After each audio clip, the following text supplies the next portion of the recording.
சர்வோதய விழா எடுத்திருக்கின்ற என்று சொன்னால் யாழ் மாவட்டத்தின் சிறந்த சமூக சேவையாளர்களுக்கு இன்று இந்த விழா எடுக்கப்பட்டு நடைபெற்று வருகின்றது. அந்த வகையில் முதற்கண் சர்வோதய இயக்கத்துக்கு எங்களுடைய நன்றியை தெரிவித்துக் கொள்கின்றோம். குறிக்கப்பட்ட என்ன விட்டுருங்கோ, தயவுசெய்து என்ன விட்டுருங்க, நான் சமூக சேவையாளர் இல்லை. தண்டிக்கும் நீதிமன்றத்தில் தண்டிக்கும் நீதிபதி. நான் யாழ்ப்பாணத்துக்கு வந்தபோது நான் நினைத்து கொண்டு வந்தது தண்டனை தான் சமூகத்தை திருத்தும் என்றதை நினைத்து கொண்டு வந்தேன். ஏனெனில் 30 ஆண்டுகால யுத்தத்தின் அகோரம் மீண்டும் எங்களுடைய சமுதாயம் மோசமான நிலைக்கு செல்ல அனுமதிக்கவும் கூடாது. அதனை கட்டுப்படுத்துவதற்கு காலம்தான் பதில் சொல்லும் என சொல்லிக் கொண்டு இருக்கவும் முடியாது. திட்டமிட்டு குறிக்கப்பட்ட கால வரையறைக்குள் யாழ் மாவட்டம் கட்டுப்பாட்டுக்குள் கொண்டு வர வேண்டும் என்ற அவாவுடன் தான் கல்முனையிலிருந்து யாழ் மேல் நீதிமன்ற நீதிபதியாக பாரமெடுத்தேன். செய்கின்றேன், செய்து கொண்டிருப்பேன், செய்து முடிக்கும் வரையும் ஓயமாட்டேன். அதை உங்களுக்கு நான் கூறி வைக்க விரும்புகின்றேன். எந்த தடங்கல்கள் வந்தாலும் நான் நேர்பாதையில் செல்கின்றேன். குறுக்கு பாதையில் வரும் அனைத்தையும் வெட்டி கொண்டு போவேன். அந்த வகையில் எங்களுடைய சமுதாயம் நீதி நியாயமாக வாழ வேண்டும், நீதி நியாயமான கட்டமைப்பை ஏற்படுத்த வேண்டும், சட்ட ஒழுங்குக்கு கட்டுப்படும் சமுதாயத்தை உருவாக்க வேண்டும் என்ற கோணத்தில் எங்களுடைய பணி அமைந்து கொண்டிருக்கின்றது. அந்த வகையில் உங்களிடம் நான் கேட்டுக்கொள்வது ஒன்றைத்தான். நீங்கள் இன்று மக்களால் தெரிவு செய்யப்பட்ட சர்வோதய இயக்கத்தினரால் தெரிவு செய்யப்பட்ட ஒரு சமூக சேவையாளர்கள். இந்த பட்டம் பதவிகள் வீட்டில் அலங்கரிப்பதற்கல்ல. இதை வைத்து இன்றிலிருந்து உங்களுக்கு சமூக அந்தஸ்து அங்கீகாரம் கிடைக்கப்பெற்றுள்ளது. நீங்கள் என்ன செய்ய வேண்டும்? சமூகத்தின் ஒரு வகையில் நாங்கள் என்ன எங்களுடைய சமூகத்தை எந்த வழியில் வழிகாட்ட முடியும், அந்த வகையில் நாங்கள் சமூகத்தை கொண்டு செல்ல வேண்டும். விசேடமாக நான் கவலைப்படுகின்ற ஒரே ஒரு குழு எங்களுடைய மாணவர் சமுதாயம். மாணவர் சமுதாயம் என்பது ஒரு சிறுவர்கள், அவர்கள் சிறுவர் படை, அப்பாவிகள். அந்த அப்பாவிகள் தடம் புரண்டு போக நாங்கள் விடக்கூடாது. நீங்கள் ஒவ்வொருவரும் அந்த மாணவர் சமுதாயத்தை திருத்த வேண்டும், அந்த இளைஞர் சமுதாயத்தை திருத்த வேண்டும். அதில் நீங்கள் மூர்க்கத்தனமாக இருங்கள், என்னுடன் ஒத்துழையுங்கள். ஒரு வருடத்தில் யாழ்ப்பாணத்தில் நாங்கள் 1970ஆம் ஆண்டின் கல்வி கலாச்சாரத்தை ஏற்படுத்துவோம். ஏன் நான் கூறி வைக்க விரும்புகிறேன் என்றால் 30 ஆண்டு காலம் கல்வியை இழந்து விட்டோம், இனியும் இழப்பதற்கு தயாரில்லை. அந்த கல்வியை நாங்கள் மீண்டும் பெற வேண்டும். 70ஆம் ஆண்டு கொடிகட்டி பறந்தது யாழ் மாவட்டம். 70ஆம் ஆண்டின் அனைத்து பல்கலைக்கழகங்களை நிரப்பியது யாழ் மாவட்டம். இன்று பாருங்கள், யாழ் மாவட்டத்தின் நிலையை பாருங்கள், 21வது இடத்துக்கு தள்ளப்பட்டுள்ளது. யாழ் மாவட்டத்தின் கல்வி 21வது இடத்துக்கு. ஒரு வருடம் அனைவரும் ஒன்று சேருவோம், நீதிமன்றம் ஒன்று சேரும், அனைத்து சமூக சேவையாளரும் ஒன்று சேருங்கள், ஆசிரியர் அதிபர்கள் ஒன்று சேருங்கள். ஒரு வருடத்தில் எங்களுடைய யாழ் மாவட்டத்தில் உயர்ந்த கல்வித்தரத்தை கொண்டு வந்து, உயர்ந்த ஒழுக்கப்படையை கொண்டு வந்து நாங்கள் பல்கலைக்கழகங்களை நிரப்ப வேண்டும். அதற்கு உங்களுடைய ஒத்துழைப்பு தேவை. நீங்கள் சமூக சேவையாளர்கள் அங்கீகரிக்கப்பட்டவர்கள், அந்த அங்கீகாரத்தை விட்டுக் கொடுக்க கூடாது. உங்களுடைய சொல் கேட்பவர்களை, நீங்கள் வாழ்வெட்டுக்காரருக்கு பின்னுக்கு போக இந்த வயலை, கொள்ளையடிப்பவருக்கு பின்னுக்கு போக இந்த வயலை, அவர்களை நான் பார்த்துக் கொள்ளுவேன். அவர்களை அடக்க வேண்டியது என்னுடைய கடமை. நீங்கள் அப்பாவி மாணவர்களை அடக்குங்கள். அவர்கள் பாவம், அவர்கள் சந்தர்ப்ப சூழ்நிலையால் வழி திசை திரும்பி செல்ல விடக்கூடாது. அந்த மாணவர் சமுதாயத்தை நாங்கள் வழிகாட்ட வேண்டும். அனைத்து மாணவர்களும் ஒன்று திரண்டு ஒரு இணைப்பில் ஒழுங்கமைப்புள்ள கட்டமைப்புள்ள சமுதாயமாக மாற்றுவதற்கு யாழ்ப்பாண சமூகம் அனைவரும், நீதிபதி மட்டும் சரிவராது, போலீஸ் மட்டும் சரிவராது, 119 119 மட்டும் சரிவராது. நாங்கள் அனைவரும் ஒன்று திரண்டு தற்சமயம் உள்ள யாழ்ப்பாண கலாச்சாரத்தை மாற்ற வேண்டும். அண்மையில் கடந்த 2 கிழமையாக யாழ்ப்பாணத்தில் அமைதி நிலவுகின்றது. அமைதி கொண்டு வரப்பட்டது. மிகவும் கஷ்டப்பட்ட நிலையில் 3 கிழமைக்கு முன் நீங்கள் கண்டீர்கள். ஒரு இரவு நீங்கள் தூங்க முடியவில்லை. உங்களால் கண் விழித்து இருக்க வேண்டும். கொள்ளைகள், வாழ்வெட்டுக்கள், சண்டித்தனங்கள் அனைத்தையும் இந்த கடந்த 10 நாள் 14 நாட்களில் கட்டுப்பாட்டுக்குள் கொண்டு வந்துள்ளோம். அந்த கட்டுப்பாட்டை நிலைக்க வேண்டும். அதனை தொடர்ந்து நாங்கள் நடைமுறைப்படுத்த வேண்டும். இன்று மக்கள் நிம்மதியாக கடந்த 10 நாட்கள் தூங்குகிறார்கள் என எனக்கு அறிவித்துக் கொண்டிருக்கின்றார்கள். சந்தோஷமாக இருக்கிறது. நீதிபதி என்ற முறையில் நான் என்னுடைய கடமையைத்தான் செய்ய வந்துள்ளேன். நீதிபதி என்பவருடைய பதவி என்ன? சமூகத்தில் நல்லொழுக்கம் உள்ள பிரஜைகளை உருவாக்கி சட்டம் ஒழுங்குக்கு கட்டுப்படுகின்ற சமுதாயத்தை உருவாக்கி நீதியை நிலைநாட்ட வேண்டிய கடமைப்பாடு அந்த நீதிபதி கொண்டு. அந்த வகையில் நான் என்னுடைய கடமையை செய்கின்றேன். தண்டனை மட்டும்தான் சமுதாயத்தை திருத்தும் என்பது என்னுடைய வாதம். அதற்காக மாணவர் சமுதாயம் தண்டிக்கப்படக்கூடாது என்பது என்னுடைய வாதம். ஏனெனில் அவர்கள் சிறுவர்கள், அப்பாவிகள், 18 வயதுக்கு குறைந்தவர்கள். அவருக்கு குறிக்கப்பட்ட விடயமும் தெரியாது, விடயத்தின் பாரதூர தன்மையும் தெரியாது. என்னுடைய கைகள் நடுங்குகின்றன. ஒரு மாணவனை விளக்கமறியலில் சிறைச்சாலைக்கு அனுப்புவதற்கு என் கைகள் மறக்கின்றன, என் இருதயம் மறக்கின்றது. அதனால் நான் மாணவர்களை விளக்கமறியலில் அனுப்புவதற்கு தயங்குகின்றேன். ஏன் கூறுகிறேன் என்றால், நீதிபதி சட்டத்தின் முன் சமன், சட்டத்தின் முன் யாவரும் சம பாதுகாப்பு என்ற வகையில் இருக்க வேண்டும். இருப்பினும் மாணவர் சமுதாயம் எனக்கு தேவை. நான் மாணவராக இருக்கும் போது சில குழப்படிகள் பண்ணியிருக்கலாம். அதற்காக போலீஸ் நிலையமோ நீதிமன்றமோ சிறைச்சாலையோ அவசியமில்லை. ஆகவே அன்புள்ள பெற்றோர்களே, நீங்கள் அனைவரும் பெற்றோர்கள், சிறந்த சமூக சேவையாளர்கள், சிறந்த கல்விமான்கள் இங்கே இருக்கிறார்கள். பெருமையா இருக்கிறது. டாக்டர் ஆரியரட்ட உங்களை அழைத்து அனைவருக்கும் பரிசு வழங்குவது எனக்கு பெருமையாக இருக்கிறது. அந்த வகையில் நீங்கள் அந்த மாணவர் சமுதாயத்தை தயவு செய்து வழிகாட்டுங்கள். நாங்கள் ஒன்றிணைந்து மாணவர் சமுதாயத்தை உருவாக்குவோம். வீதிகளில் மாணவர்கள் பாடசாலை வரும்போதும் பாடசாலை விட்டு போகும்போதும் போக்குவரத்து சட்டத்தை கடைபிடிக்கும்படி சொல்லுங்கள். ஒரு சைக்கிளின் பின் இன்னொரு சைக்கிள் செல்லும்படி கூறுங்கள். தயவு செய்து உங்களுடைய பெண் பிள்ளைகளை கவனமாக பாதுகாக்க வேண்டும். அவர்களை டியூஷனுக்கு அனுப்பும் பொழுது ஒவ்வொரு நிமிடமும் அவர்களை நீங்கள் பரிசோதனை செய்து கொண்டிருக்க வேண்டும். டியூஷன் நடைபெறுகிறதா, பாடசாலைக்கு போனாலா, போய் சேர்ந்தாளா என்பதை நீங்கள் எப்பொழுதும் அவதானமாக இருக்க வேண்டும். சம்பவம் நடைபெற்று முடிந்ததன் பின்னர் வழக்கு விசாரணை இதெல்லாம் இரண்டாவது விடயம். நடக்கிறதற்கு முன்னுக்கு பாதுகாக்க வேண்டும். பிரிவென்ஷன் ஆஃப் கிரைம்ஸ், குற்றத்தை எப்படி தடுப்பது, குற்றத்திலிருந்து மக்களை எப்படி பாதுகாப்பது, இதுதான் எங்களுக்கு தேவை. அதனை நீங்கள் அனைவரும் ஒன்று திரண்டு செய்யுங்கள். யாழ் மாவட்டத்தில் ஒருதன் கூட, பெருமையாக சொல்லுகிறேன், யாழ் மாவட்டத்தில் ஒருதன் கூட பிறப்பால கிரிமினல் இல்லை. யாழ் மாவட்டத்தில் ஒருதன் கூட பிறப்பால கிரிமினல் இல்லை. ஆனால் சந்தர்ப்ப சூழ்நிலை அவர்களை கிரிமினல் ஆக்குகின்றது. அந்த சந்தர்ப்ப சூழ்நிலையை நாங்கள் விடக்கூடாது. அந்த சந்தர்ப்ப சூழ்நிலையை அமைக்கிறது கூட நாங்கள் விடக்கூடாது. சந்தைகளில் நிறுத்துவதை நாங்கள் நிறுத்த வேண்டும். 5 பேருக்கு மேல் நின்றால் சட்டவிரோத கூட்டம் கைது செய்து வருவார்கள். 2 வருட சிறை தண்டனை.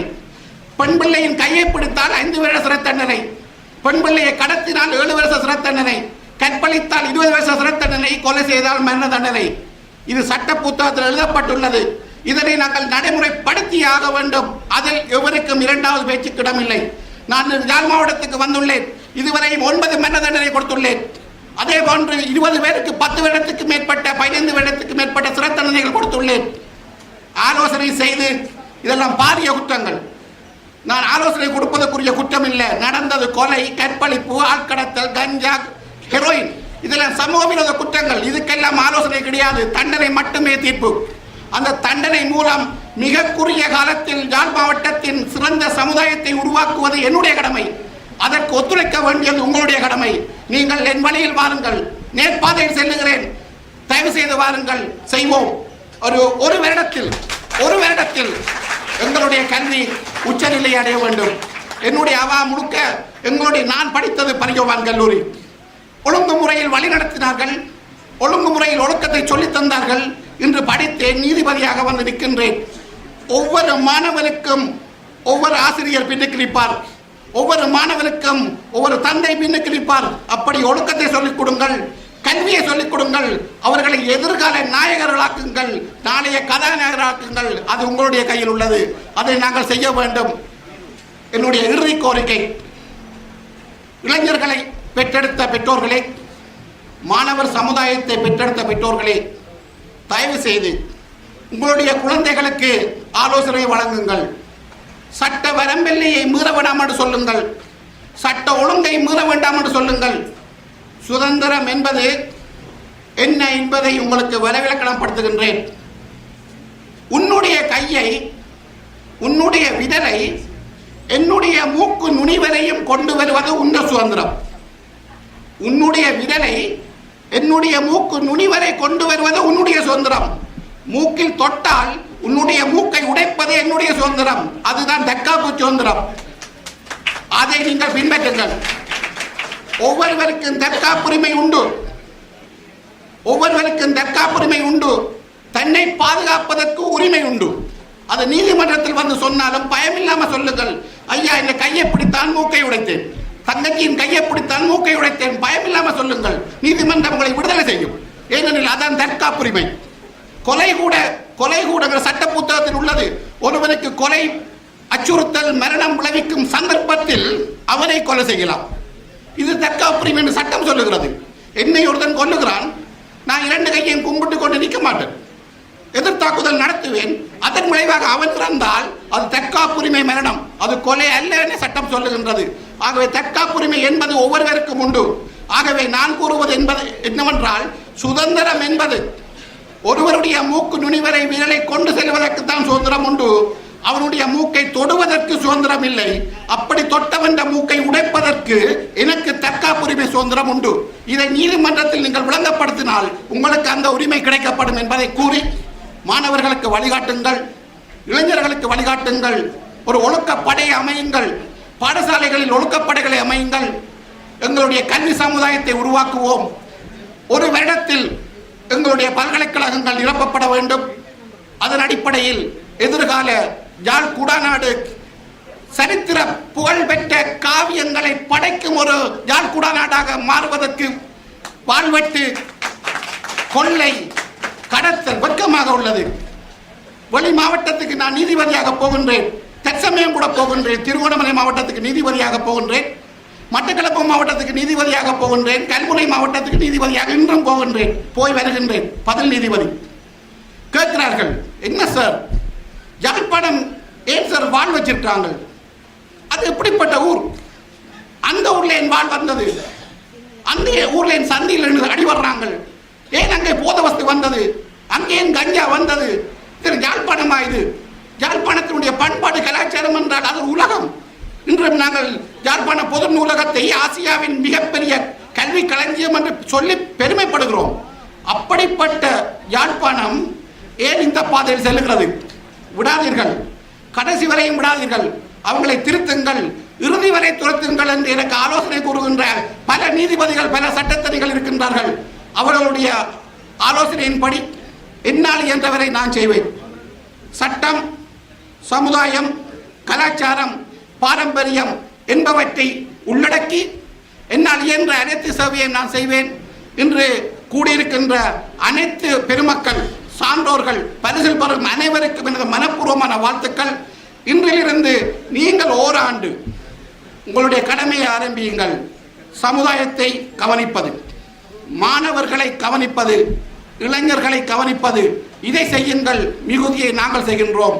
என்றிலிருந்து கடந்த 12 நாட்களாக அமைதி நிலவுவதாக அனைவரும் எனக்கு அறிவிக்கின்றார்கள். அனைவரும் எனக்கு கடிதம் எழுதுகின்றார்கள், இன்று யாழ்ப்பாணம் அமைதியாக உள்ளது சார் என்று. சுருங்க சொல்லின் ஐநா விசேட அறிக்கையாளர்கள் யாழ்ப்பாணத்துக்கு வந்தார்கள். நீதித்துறையின் விசேட அறிக்கையாளர், சித்திரவதையின் விசேட அறிக்கையாளர்கள் அவர்கள் வந்த சமயம் யாழ்ப்பாணத்தில் வான்வெட்டுக்கள் உச்சக்கட்டத்தில் இருந்தது. என்னிடம் கேட்டார்கள், யாழ்ப்பாணத்தில் கடந்த ஒரு கிழமையாக என்ன நடக்கின்றது என்று. என்னால் பதில் சொல்ல முடியவில்லை. மேல் நீதிமன்ற நீதிபதியாக இருந்தும் பதில் சொல்ல முடியவில்லை. ஏனெனில் என்னில் இருக்கின்ற இயலாமை காட்டப்பட்டு விட்டுருமோ என பயந்தேன்.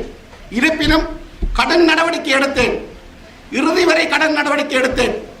இன்று தற்சமயம் சட்டம் ஒழுங்கு ஓரளவுக்கு கட்டுப்பட்டு 90% மக்கள் நிம்மதியாக இருப்பதாக தகவல்கள் தெரிவிக்கின்றார்கள். இரவில் தூங்குகிறோம் சார் என சொல்லுகிறார்கள். சந்தோஷமாக இருக்கிறது. ஆகவே உங்களுடைய ஒத்துழைப்பு எனக்கு தேவை. நீதிபதி நீதிமன்றத்தில் தன்னுடைய கடமையை செய்வார், நீதிமன்றத்துக்கு வெளியிலும் என்னுடைய கடமையை நான் செய்வேன். என்னால் செய்யக்கூடியவற்றை செய்வேன். ஏனெனில் நான் யாழ்ப்பாணம் மற்றும் கிளிநொச்சி 2 மாவட்டத்துக்கும் உரிய தலைமை நீதிபதி நான் தான். அந்த வகையில் என்னால் இயன்றவற்றை செய்வேன். நம்முடைய குடாநாடு அமைதியாக இருக்க வேண்டும். குடாநாட்டு பெண்கள் இரவு 12 மணிக்கு யாழ் நகர வீதிகளில் சுதந்திரமாக வருகின்ற குரல் எங்களுக்கு கேட்க வேண்டும். இரவு 12 மணிக்கு எங்களை யாழ் குடாநாட்டு பெண்கள் நாங்கள் சுதந்திரமாக திரிகின்றோம், எங்களுக்கு போலீஸ் பாதுகாப்பு தேவையில்லை, நீதிமன்ற பாதுகாப்பு தேவையில்லை, சுதந்திரமாக திரிகின்றோம் என்ற சமுதாய கட்டமைப்பின் அந்த குரல் கேட்க வேண்டும். அன்றைய குரல் கேட்கும் போது நான் இந்த மாவட்டத்தை விட்டு வெளியேறுகிறேன். எனக்கு என்னுடைய ஆசை, நான் எப்பொழுதுமே நேசிப்பது 3 இனமும் வாழுகின்ற மாவட்டத்தில் நீதிபதியாக இருப்பதால்.